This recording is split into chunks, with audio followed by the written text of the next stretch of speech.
How did Week 10 impact our perspective of the AFC? We're delivering our updated AFC Power Rankings today on the Locked On NFL Scouting Podcast.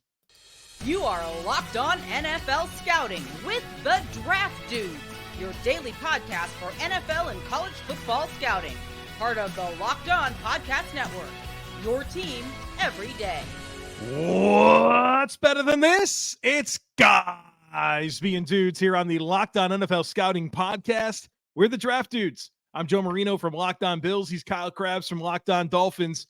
And we are your NFL experts here with you daily to talk team building across the league on the Locked On NFL Scouting Podcast with the Draft Dudes, part of the Locked On Podcast Network, your team every day. We'd like to thank you for making Locked On NFL Scouting your first listen every day, and a big welcome and shout out to our everydayers. You know who you are. Those of you who never miss a single episode, we appreciate y'all being here very, very much. Today's episode is brought to you by Jase Medical. Empower yourself when you purchase a Jase case, providing you with a personal supply of 5 antibiotics that treat 50-plus infections. Get yours today at jasemedical.com. That's JASE medical.com. Joe, it is week 11, and we have a barn burner to start on Thursday. The Bengals at the Ravens. Very high leverage football game. A lot at stake in the AFC in that contest. But there was a lot that changed, at least for me. I don't know about you, with the AFC from last week to this week in my Tuesday Power Rankings, because I have 3 teams in the same spot as they were last week. And it's the team in first place who didn't play and the 2 teams that were in last. That's it. That's it. I didn't do the thing where I marked the spots difference, but I'm guessing it's pretty similar. Quite a bit of change here. Teams, it was an important week, right? Like we got into it yesterday in the recap show. A lot of big inter-conference games, and we're past the midway season, at the point of the season, and so it's starting to take form. It's still very tight, but it's starting to take form, and you're learning about who's the pretenders, who's the contenders, and obviously the games will sort it out. But yes, big week in the AFC. I think you can realistically look at, maybe not from a schedule perspective, but from a standings perspective after week 10. And you could really only say there's probably 2 teams that are out of it. Would that be a fair statement? Yeah, that are completely out of it. Yeah, there's 2 teams. Like if you have 4 wins or more, you feel like you have a puncher's chance if you get hot and go. Which is all but 2 teams. Right. Yeah. So, okay. Well, I think I know who your bottom 2 teams are. I think that's know who mine are. Yeah, there you go. Number one, let's start at the top. Kansas City Chiefs didn't play last week. We're in first place for both of us in the conference before the week started. Number 1 seed. Feeling good? I'm feeling good about them being number 1 in the AFC right now. Just, what they have the 7-2 record, so they have the best win percentage in the conference. And they're a team that has played good on defense, and they get the benefit of the doubt on offense, and they should. Andy Reid, Patrick Mahomes, Travis Kelce, they got the stretch run to go here, and they've not been the most dominant football team in the whole world, but they're the reigning champs, and they deserve to be right here until they tell us otherwise. Right. Number 2, I have the Miami Dolphins in second place. They're back. They fell to 4 for me last week. They also did not play, but I watched Baltimore blow a 14-point lead to Cleveland. I watched Jacksonville get absolutely shellacked by San Francisco. Miami, you look at their 2 most recent losses in week 7 and week 9 to Philadelphia and Kansas City, 2 teams that played in the Super Bowl last year and are the number 1 seeds in both respective conferences. They lost to the Chiefs by 7, had the ball, could not finish a drive to tie the game, and they were down 7 to Philadelphia midway through the fourth quarter, had a turnover in the red zone, and then Philadelphia strung together like a 6-minute drive and broke their back. So I think the quality of wins recently for Miami, that week 4 loss at Buffalo obviously was a while ago, but it is their black spot on their resume right now. I look at their more recent losses. I do think that defense is coming on for them. I have them number 2. I think it's a good case for them at 2. I kept them at 3. I have Baltimore at 2 for myself. I mean, blowing the lead against Cleveland is not good. But I think what they were able to do with the wins against Detroit in there was a huge statement win. The big statement win against Seattle was really convincing wins. But it'll sort itself out. I didn't have enough to flip them for me with the Dolphins being idle, but obviously an amazing week for the Miami Dolphins not playing in the results that happened within the conference. I guess for Baltimore, for me, it was like, didn't it feel like we were kind of waiting for this kind of game to happen for them? Yeah, I don't disagree. Fair to say. I don't disagree with what you're saying. I think for them to be able to score like they did, like in a game where if both teams are over 30, it didn't require them to be perfect. I thought they showed that they can compete in a different way. It's a division game. They're always weird games. Like I said, I'm not. I think you can debate 2 and 3, and then I think 4 through 6 is probably pretty fluid as well, based on what you're going to cling to as your separating factors that matter the most to you. Well, I have the Ravens at 3, so I agree with you. You could debate 2 and 3. 4, I have Jacksonville. I don't. I know they did not play well. I know they came out of the bye and they laid an egg, and Trevor Lawrence looked really bad. Total body of work at this stage. I can't forget a 5-game win streak. I understand they didn't play a murderer's row of opponents in there, but I'm also not penalizing the Dolphins for only beating teams that have sub-500 records. So to keep the same energy, Jacksonville, division leader, I think everything that they want is still out in front of them, and it is a little bit of a projection for where I think they will finish this season. I have them at 4. We'll get to Jacksonville for me in the next segment. I got a couple teams ahead of them. I've got Cleveland at 4. I think them being able to win like they did against Baltimore means a lot to me. You got them at 5, so yeah, you're not far off there. Defense, right? That's kind of their big story. Although they've given up, they have 31 to the Ravens, 38 to the Colts. I mean, so they've certainly had a couple of moments here defensively, but it's a big play defense. And I think offensively, like, they are playing better. They've had their last 3 games, 385 yards, 326, 373.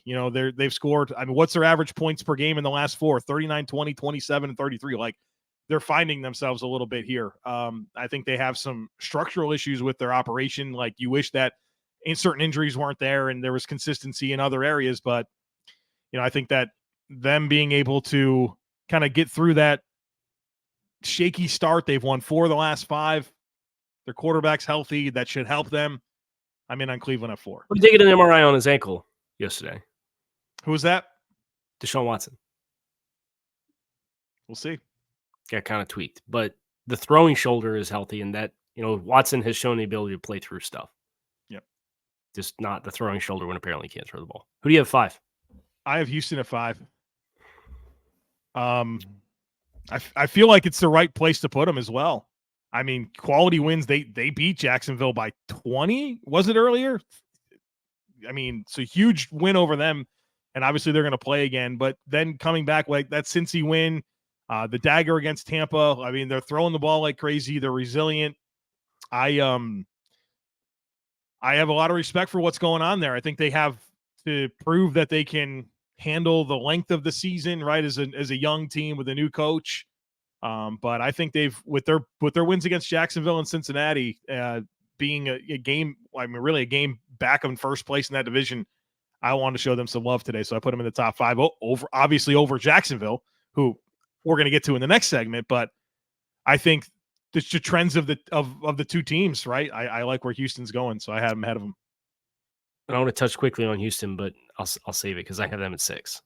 All right, so we have 5 and 6 flipped around a bunch. The middle should be good. But the middle 6 is coming up here in just a moment. And folks, we spend a lot of time talking together, you and I. We get fired up over the wins and the losses, who's going to start, who's going to sit, what player is going to sign with what team, draft stuff, all of that. And I'm thankful for the connection that we have.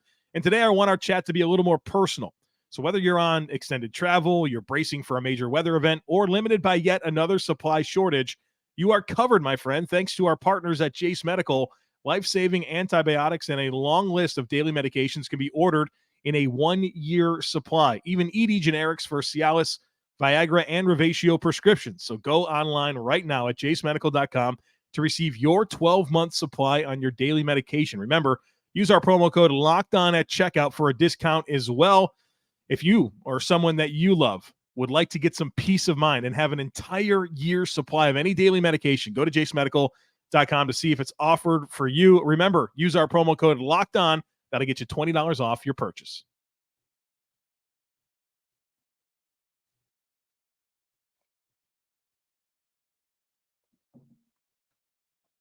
All right, Kyle, what you got next year? You said you had a little dangler here for Houston. Yo, yeah. I had Jacksonville at 4, Cleveland 5, Houston 6. You had Cleveland 4, Houston 5, Jacksonville 6. That's right. Yeah. I think for Houston, and Houston found like this really exciting, different level of contribution. We talk about CJ Stroud, but I think the game against Cincinnati worked the way that it did because they found themselves in the running game. And I think for me, their formula has to have that for them to consistently exist in the stratosphere of the conference. And until we see that, I'm just going to kind of edge towards the other teams that I think have shown that they can beat you in more ways. In Cleveland and Jacksonville. That's my final thought on Houston. That's fair. I mean, we're all going to have our reasons, right? I went into like, hey, big statement wins, big dynamic moments from your quarterback. But yeah, I think that's a good call out on the rushing offense. Has not been a bright spot all season for them. And, being able to do it against Cincinnati, it's a good team. It's a good team to run the ball against, but they start doing it moving forward. Yeah, Jacksonville, Jets game, Cleveland. They're going to need it in those ones. Who do you have at 7? The Bengals, Cincinnati. I also have the Bengals at 7. Thought they were fully back. Right, there was a 4 in a row they won. Big wins against San Francisco. They beat the Bills, Seattle in that stretch. And then they have their consecutive home games, right? Houston, and I mean, they certainly had their chances to win the game. Tyler Boyd's drop looms large. Couldn't get it done. And now they go at Baltimore, Pittsburgh, at Jacksonville, their next 3. Pretty defining stretch of the season for the Cincinnati Bengals. We'll find out. Yeah, so I went on Tankathon just to kind of look at the order, and they have the remaining strength of schedule. And Cincinnati's remaining strength of schedule is not easy. I did not realize that it was as skewed as it was, but I think that's the concern for them, was to drop a game against Houston, who you would have liked to have think with Lou Anarumo against a rookie quarterback. Yeah. No matter how well that they were playing, they had not had the ability to run the football. You could really set yourself up. Joe, the win percentage of the remaining opponents left of the 8 games that the Bengals have. They don't play a team with a losing record. Not one. It's 65% win percentage over their final 8 games. There's only one other team in the league with a win percentage over 58%, and it's the Raiders. For the remaining strength of schedule. So Cincinnati to drop that one to Houston at home is a big time. Now, if anybody's going to do it, I wouldn't bet against Joe Burrow. Yeah. I mean, they were 5-4 through 9 last year, right? And went on a big run. So they can do it. That's exactly where they're at. They're 5-4. Yep. Right where they want to be. Their playoffs probably start in the next 2 weeks. Like, y'all going to have to run the table here sooner rather than later, when you consider all the other opponents that you have. I have the Bills at 8. Yeah, I have the Bills at 8 as well. I think you can make a case for Pittsburgh as a team that figures it out against a team that doesn't figure it out in the Bills, and even like the Chargers, but they're kind of the same, just goofy, sloppy teams that don't execute in critical moments. But yeah, I think 8's kind of the right ballpark for the Bills.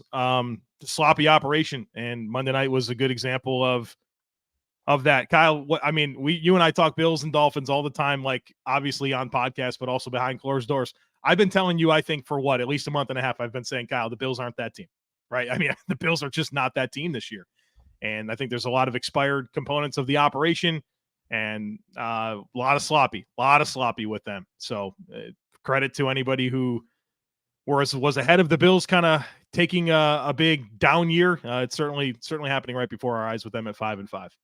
Yeah, they I think the reason I have them in front of the final two teams in my 10 are Pittsburgh at 9 and the Chargers at 10 is if I were to put those teams in a head-to-head matchup, who do I forecast would perform the best? Who do I think I would lean towards as having the best chance to win a head-to-head matchup? And, Pittsburgh, I know what their record is, but it doesn't pass the sniff test. That's always been our thing with Pittsburgh. And when we picked them to win double-digit games in August, talk about the schedule, right?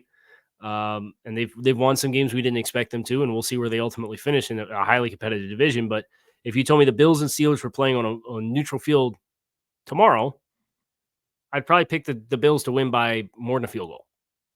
And same can be said for the Chargers. So because of that, there's obviously talent on both of those teams. Pittsburgh's getting a little bit more respect for their record. I think if their record was closer to 500, they'd probably be down around 12 for me.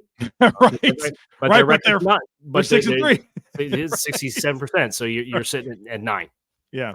So that's where I had the final 10. Right. I felt the same way about Pittsburgh. It's like, man, fortunately your record is what it is because man, you be much lower. It sounds like we have it the same order here. Bills 8, Pittsburgh 9, the Chargers at 10, but it's a heck of a cluster, man. Heck of a cluster. Like I said, who'd you sneak in at 11 since we'll do middle 6? I put the Jets at 11. Oh, okay. There's a conversation to be had there. So I put the Colts at 11. My conviction's much less about the Colts being at 11 and just the state of affairs with the New York Jets. I think if you applied the neutral site game, I just feel like I thought about this with these two having them in this order. I feel like the sloppiness of the Colts passing game against the Jets on defense, I think that would give them a good chance. And here's the deal with Zach Wilson. That's just lost to the Raiders. I know that. Here's the with thing about Aiden O'Connell at quarterback. I get it. The Jets defense is really good. We know that. Zach Wilson is not a good quarterback, right? His problem is he just makes those critical back-breaking mistakes. And expecting him to not do that at this point is probably silly. But if he could just avoid that, he'd be like a baseline backup. Right. That gives you a chance with that defense. He reminds me of, I don't know that you'll fully appreciate this, but I know Dolphins fans. So he reminds me a little bit of Matt Moore right now. Remember Matt Moore? I think it's a good take. Early mid-2010s, kind of wild stallion, kind of agent of chaos that can come into a game and run around and make something happen. But ultimately, if you put too much on the plate, you're just waiting for it to go nuclear in your face. The Jets are not my 12th team either. Oh wow, wow. That's and we'll save it for the next segment. But I think there's a conversation we had about the New York Jets. But I put the Colts there, obviously coming off the 10-6 victory over the New England Patriots. The defense gets turnovers in the final 2 possessions down in scoring area. I think the way that we've alluded to this football team is a fun, loose, scrappy football team that is kind of playing free with a new coach and the expectations that were not there with Anthony Richardson in the developmental year. And they're getting back to being able to run the football. I think they're playing admirable defense. When we looked at their depth chart at the beginning of the season, we looked at their corners and their pass rush. We said, well, all their pass rushers are the same kind of guy and their corners are all young, inexperienced, and who knows what you have. And you've seen some bright spots for Indianapolis. So, them right in the thick of it in this AFC wild card race, say what you will, but they are. They're the team that I have 11. All right, we got to sort out the bottom 5. Looks like Kyle and I are going to have plenty of things different there. So it's going to be exciting to get into. But look, check out FanDuel. Score early this NFL season with FanDuel, America's #1 sportsbook. Because right now, new customers can get $150 in bonus bets with any winning $5 money line bet. That's $150 if your team wins. So if you've been thinking about joining FanDuel, there is no better time to get in on this action. The app, super easy to use, and there's a ton of different things that you can bet on, including spreads, player props, over-unders, and more. So visit FanDuel.com/lockedon and kick off this NFL season. FanDuel, official partner of the NFL.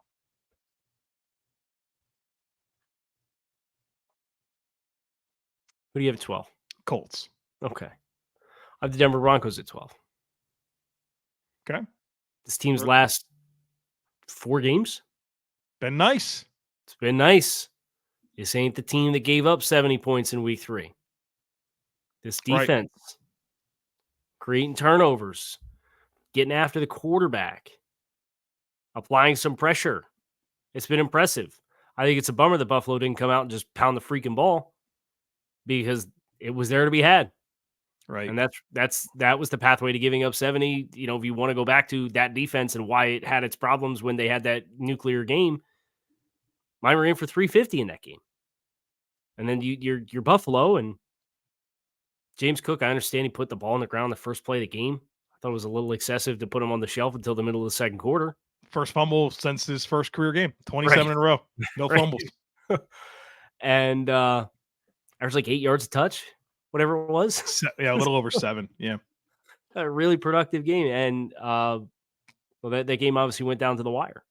So Denver still is a team that has its concerns, but they tag Pat Mahomes for turnovers. They now tag Josh Allen for turnovers. The scoring defense is way down. They got a little life to them. Now, they have a training wheels operation on offense right now. I think that's the thing about that, like that Denver, like what this offense is, what is it? It's Russ, take the ball, run around for 4 seconds, find an open guy or get sacked. Like that's what it is. Is it not the best offense remaining of the teams in the AFC? Woo! Oh man, that's a low bar to clear. Yes, obviously. And I would put the Jets in this conversation too. If you told me Broncos, Raiders, Jets, Titans, and Patriots, who is the best offense? You want to talk about just a pile of suck. I mean, offensively, that's what that is. Those offenses are all bad. So I think the Broncos are the best offense. They have a couple quality wins now, and they have come to life in some phases defensively. I put them at 12. I have them at 14. 14, which means you have the Raiders in front of them. I sure do. The 5-5 Raiders. Little 2-game bump now for Antonio Pierce. Right. Maybe Josh McDaniels is just really bad, man. This is the stratosphere that Pittsburgh would be in. But they've won 6-3. They won games, man. They won games. I have the Raiders at 13 as well. Can we get Titans and Patriots at 15-16 out of the way? Yeah, and other news water is wet. How do you put any other team besides the Titans and Patriots as 15-16? Man, you didn't have the movement that you needed here at the end. You ended up with 5 teams in the same spot as last week. Did I? Yeah. You had Chiefs and Ravens at 1 and 2. And you had Colts and Raiders at 12 and 13. And then you had the Patriots at 16. I have the Jets at 14, Joe. We are on the brink. I understand Aaron Rodgers is telling everybody he's going to come back mid-December. When they're out of the playoffs, and then they don't have to. So he could have, but he didn't need to. So they took the extra time. Yeah, we get it. We already know how this movie goes. Did you catch any of the quotes from the Jets offensive players after the game? I mean, you've alluded to them. I'm going to pull up a few, including from Garrett Wilson. And this is where the defense playing the way that it is, the season reaching the stratosphere that it is, or the timeline that it is, and all of the offensive weight, 3 touchdowns in 5 weeks for this Jets team right now. 3 touchdowns. They did this last year though. And they lost out, and they finished with a losing record. They finished 7-10. Right. So Sauce Gardner, we're not playing complimentary football. Gardner also said defense, this courtesy of Connor Hughes, Gardner also said defense feels they have zero margin for error with offense struggling. Right. Garrett Wilson, very open and honest with his thoughts. I don't know what y'all want me to say. I'm tired of this. I want to play better. The whole offense wants to play better. We've been saying what we've been trying to do. We come out every week trying to make it happen. It's frustrating. No one ever said this was going to be easy. I have to put my head down and get to work. That's how I approach things. Okay, so you finished it with a positive note. And then you also had one other quote from Tyler Conklin. There's really no good answer to give you guys other than we have to figure it the F out. And even saying that sounds like a broken record. Well, what are they going to do? Say, hey, Zach Wilson really, really stinks, and we were supposed to have Aaron Rodgers as a quarterback? It doesn't matter. Like you got 2 divisional games in a row now at 4-5. If you lose those 2 with the stretch that you're on offensively the last month of the season, tell me this thing does not collapse like that. But how is that surprising? When Aaron Rodgers Rodgers went down and he went back to Zach Wilson. But it's happening. So that's the point. And that's why I have them at 14 is it's like, okay, here we go. We're going to pull another Jenga block out and see if this is the week. And you're starting to see the cracks. And I'm worried about the Jets from that capacity. Now, maybe they win the next 2 games and I'll eat crow and we'll put them back up at 8 in the power rankings for week 13. I mean, I have them 11 and you have them 14. Yeah. So the AFC East that was supposed to be this Aaron Rodgers, Bills, Dolphins race, and the Patriots scrappy right there. What is it? You have it. The Dolphins at 2, the Bills at 8, the Jets at 14, and the Patriots at 16. Like they might have the lowest average rank of any division. Oh, that's fun. I'll do that off air. How's that?